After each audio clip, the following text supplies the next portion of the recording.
अस्तंबा पर्वतरांग सातपुड्यातील सगळ्यात उंच शिखरांपैकी एक आहे आणि तिच्याच शेजारी बसलेला आहे मुघलवारी नावाचं एक सुंदर ठिकाण, ज्या ठिकाणी अख्ख्या पावसाळ्यामध्ये खूपच कमी वेळेस सूर्य उगवत असतो आणि या ठिकाणी येऊन तुम्हाला जिवंतपणे स्वर्गाचे देखील दर्शन घडत असते. ही सध्या आहे मोहलवारी या ठिकाणी. इथे येऊन गेलेलो आहे, पण पावसाळ्यामध्ये इथे येण्याची माझी पहिलीच वेळ आणि ह्या व्हिडिओ मध्ये मी पूर्ण मोहलवारी बघणार आहे. इथलं वातावरण असं काहीतरी झालंय बघा. आता जर तुम्हाला मी दाखवलं इथं, तर आपल्या ह्या साईडला दरी आहे, खोल दरी खूप, आणि असं काहीतरी सीन आहे इथं. यार इथं येऊन जे डिसअपॉइंटनेस फील होत आहे ना, ते म्हणजे आपल्याला इथून काहीच दिसत नाही. हे बघा, आणि आपल्याला जायचं आहे वरती. आता वरती जाण्यासाठी आपल्याला अशी काहीतरी वाट पकडावं लागेल बघा.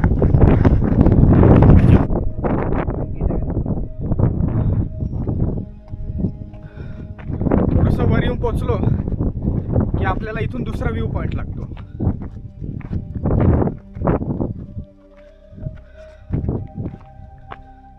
तुम्ही जर माझा मोहलवारीचा पहिला पार्ट जर बघितला असेल तर तुम्हाला अंदाज येईल की इथून किती खोल दरी येते.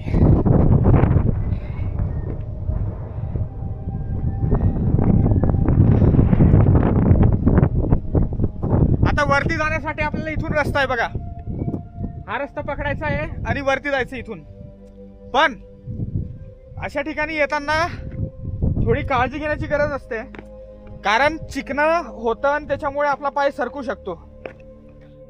आपल्या डाव्या बाजूला प्रचंड उंच डोंगर आणि आपल्या उजव्या बाजूला प्रचंड खोल दरी आहे. मात्र आज हे धुकं ह्या निसर्गाच्या सुंदरतेला लपवून ठेवत होतं. बरं का, आणि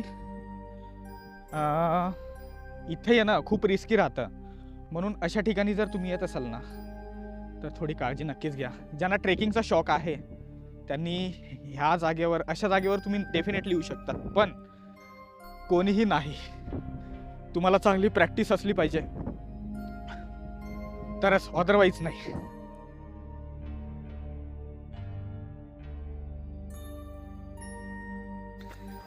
इथे एक स्पॉट आहे, तो स्पॉट कव्हर करण्यासाठी मी आलो स्पेशली.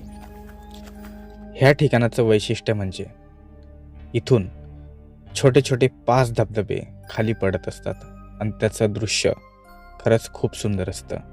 मात्र ह्यावेळेस पाऊस कमी झाल्याने आपल्याला ते पाहता आलं नाही. अचानक आहे ना, इथलं वातावरणच चेंज झालंय. हळूहळू ते हा जो कोहरा सरकत आहे ना, सरकल्यानंतर तुम्हाला कळेल की समोरचा व्ह्यू काय आहे तो.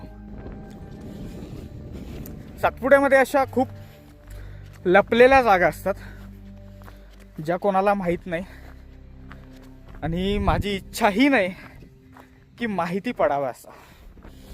का माहिती का, खूप लोक येतात आणि घाण करतात जागेला, ते चांगलं नाही वाटत यार. पण एक गोष्ट तुम्हाला सांगेन, ही जन्नत आहे. असं का? हा केवळ एक पर्वत नसून इथल्या कठीण जीवनाचा साक्षीदार आहे. कारण इतकी कठीण जागा असून देखील इथले लोक बकऱ्या आणि गुरंढोरं इतक्या कठीण जागेवर चालताना दिसले. यावरून ते किती निर्भय आहे हे आपल्याला समजतं. मात्र जिथं आपण येण्यासाठी इतकी कसरत करतो त्या जागेवर इथले लोक सहजरित्या येतात. लोक दूर फिरायला जातात, लांब लांब फिरायला जातात, पण आपल्या सातपुड्यामध्ये अशा काही गोष्टी आहेत ज्या त्या जागेंनाही बीट करेल ज्या ठिकाणी आपण फिरायला जातो. आणि ही जागा तशीच काहीतरी आहे. थोडंसं ना वर चढतो यार, है ना. ही वाट आहे बघा, ही वाट इझी राहील आपल्याला. इथून खऱ्या थराराची सुरुवात झाली, कारण वाट चिकनी होती आणि पाय घसरण्याची भीती होती, तरी देखील मी हळूहळू वर चढलो.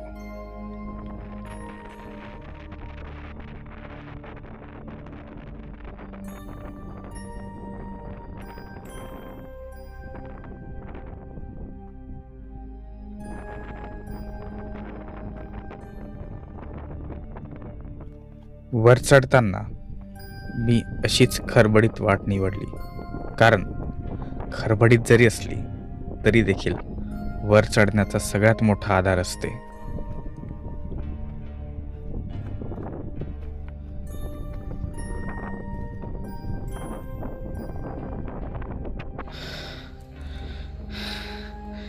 सीन बघा.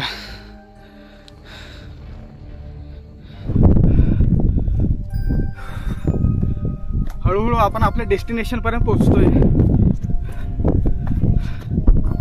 इथून आलो होतो. व्हिडिओची सुरुवात इथून केली होती. जवळपास अर्धा तास झालाय. काही लोक खालीच थांबली.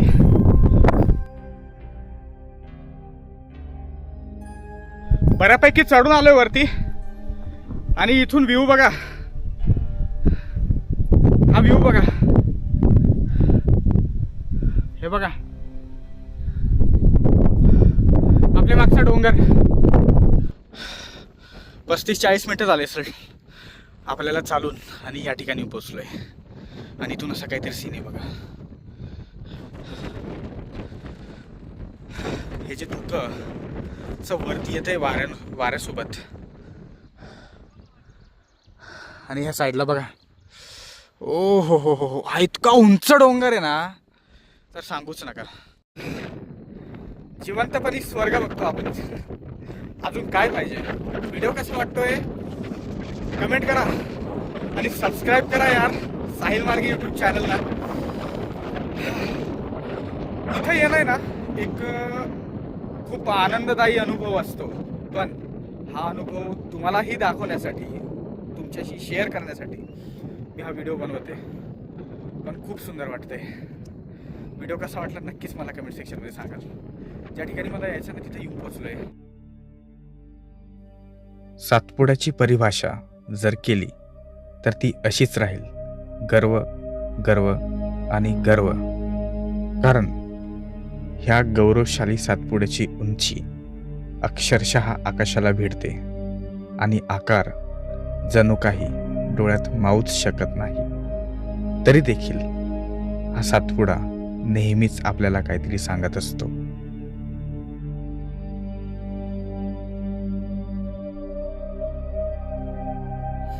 जितकं सोपं दिसतं ना तेवढं वाटत नाही, पण इथं काय यावं लागलं सांगू का. इथला विहंगम नजारा दाखवण्यासाठी.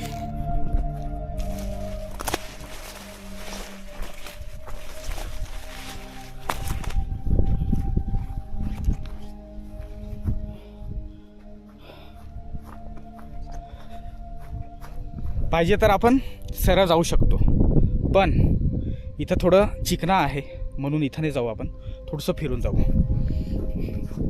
अशा ठिकाणी जेव्हा तुम्ही येतात ना तेव्हा सरळ कधीच उतरायचं नाही. अशा नागमोडी वळणामध्ये वाटा असतात, त्या आपल्याला चांगली ग्रिप देतात आणि त्याच वाटा धरून उतरायचं आहे. कधीही लक्षात ठेवा, उतरत्या डोंगरावरून डायरेक्टली कधीच उतरायचं नाही. माझा लहानपणाचा अनुभव आहे. आयुष्याचा बराच काळ मी सातपुड्याच्या डोंगरांमध्ये काढलेला आहे आणि म्हणून सांगतो की हे झाडं ना आपल्याला एक सपोर्ट सिस्टम बनतात. फक्त एवढंच की साप वगैरे राहील हे बघावं लागतं आपल्याला.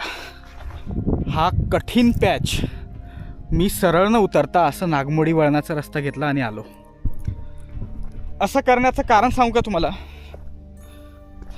सरळ येऊन पाय सरकू शकतो, घसरू शकतो आणि त्या साईडला खाई आहे.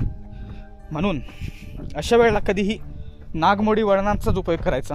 मी प्रोफेशनल ट्रेकर तर नाही आहे, पण मी बोललो ना लहानपणाचा थोडाफार अनुभव आहे, त्याच्या हिशोबाने सांगतो तुम्हाला. व्हिडिओ कसा वाटतोय कमेंट करा मला. व्हिडिओ जर आवडला तर लाईक करा आणि साहिल मार्गे यूट्यूब चॅनलला सबस्क्राईब करायला विसरू नका. तुमच्यासाठी मी असेच व्हिडिओ घेऊन येत असतो. तोपर्यंत काळजी घ्या, लाईफमध्ये चांगलं प्रोडक्टिव्ह करत राहा.